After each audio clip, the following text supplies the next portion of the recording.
नमस्कार, मेरा नाम तेजस वर्मा है। मैं एक स्टूडेंट हूँ। आज मैं यहाँ मेटल करेंसीज मैकेनिज़्म पर बात करने आया हूँ। खासकर एक्सपेंसिव मेटल्स जैसे गोल्ड, सिल्वर, मतलब इनकी प्राइस हाइक कैसे होती है या फिर ये क्रैश कैसे करती है। अक्सर आप सबके दिमाग में एक सवाल होगा, क्या गोल्ड की प्राइस इतनी हाइक जाने के बाद भी क्या वो नीचे आएगी या फिर वो क्रैश होगी, और अगर होंगे तो कैसे होंगे, ये किस वजह से होगी और इसके पीछे का सिस्टम क्या है। तो आज मैं ये सब चीज़ें सिंपल तरीके से डाटा और लॉजिक के साथ आपको समझाता हूँ।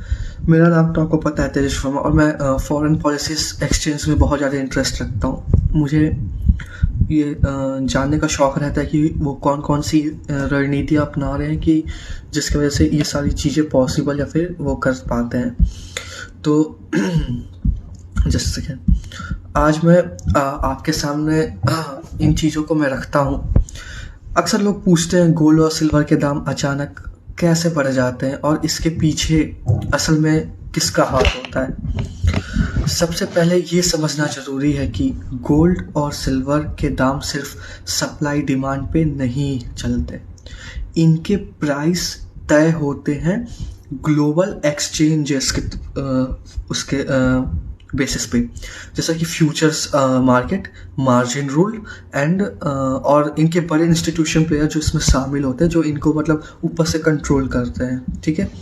और जैसे कि जब बड़े बैंक, फंड्स और सेंट्रल बैंक फ्यूचर्स में हैवी बाइंग करते हैं तो पेपर मार्केट में डिमांड बढ़ती है और उसी का असर स्पॉट मार्केट में दिखता है। तो जब वो हैवी बाइंग करते हैं और उसी का असर स्पॉट मार्केट में दिखता है, यहीं से गोल्ड प्राइस हाइक शुरू होती है। अब सवाल यह है, इतनी बड़ी मूवमेंट्स को कंट्रोल कौन करता है? जवाब है यूएस बेस्ड एक्सचेंजेस, खास करके शिकागो मर्केंटाइल एक्सचेंज CME, और वो पॉलिसीज जो अमेरिका की इकोनॉमिक इंटरेस्ट से जुड़ी होती है। अब यहाँ से असली गेम शुरू होता है। आज की तारीख में दुनिया का लगभग 70% गोल्ड, सिल्वर और कॉपर चीन प्रोसेस करता है, और करीब 90% ग्लोबल मेटल प्राइसेस जो 90% क्या कहते हैं, जो मेटल के प्रोसेसिंग्स है वो चीन के पास है। इसका मतलब ये हुआ कि अगर मेटल मजबूत होता है तो सबसे बड़ा फ़ायदा चीन को होता है, और यही से अमेरिका की परेशानी बढ़ती है, क्योंकि अमेरिका की इकोनॉमी टिकी है 3 पिलर्स पर: US bonds, US equity market और यूएस डॉलर की वर्ल्ड वाइड लिक्विडिटी और सुपरमेसी। अब सोचिए, अगर दुनिया के बड़े इन्वेस्टर्स, इंस्टीट्यूशंस और सेंट्रल बैंक्स अपना पैसा यूएस बॉन्ड या इक्विटी से निकाल कर गोल्ड और सिल्वर में डाल देंगे तो क्या होगा? इनके जो मतलब फंड्स बाहर निकल के आएंगे वो होंगे कि बॉन्ड्स की डिमांड गिरेगी, इक्विटी मार्केट से पैसा निकलेगा, और सबसे बड़ा झटका पड़ेगा यूएस डॉलर की सुपरमेसी पर। इसलिए अमेरिका नहीं चाहता कि गोल्ड और सिल्वर बहुत ज़्यादा स्ट्रॉन्ग बने। अब अमेरिका इसका सॉल्यूशन क्या निकालता है? अमेरिका इस्तेमाल करता है अपना tried and tested weapon, margin hike.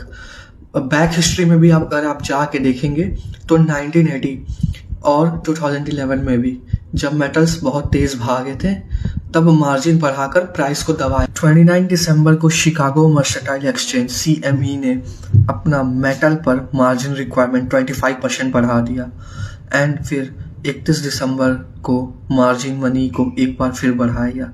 नतीजा, सिल्वर के दाम एक घंटे में 12 से 15% गिर गए, और आने वाले दिनों में भी पूरी संभावना है कि जब तक मेटल ठंडे नहीं पड़ते ऐसे एक्शन चलते रहेंगे। तो आज की असली सिचुएशन क्या है? चीन मेटल पर कंट्रोल रखकर यूएस डॉलर की सुपरमेसी को चैलेंज करना चाहता है, और अमेरिका हर वो कदम उठाएगा जिससे ये चैलेंज कामयाब ना हो। इसलिए अगली बार जब आप गोल्ड या सिल्वर का प्राइस चार्ट देखें तो सिर्फ उसे इन्वेस्टमेंट चार्ट मत समझिए, उसमें आपको साफ दिखेगा अमेरिका और चीन के बीच चल रहा इकोनॉमिक वार। Thank you.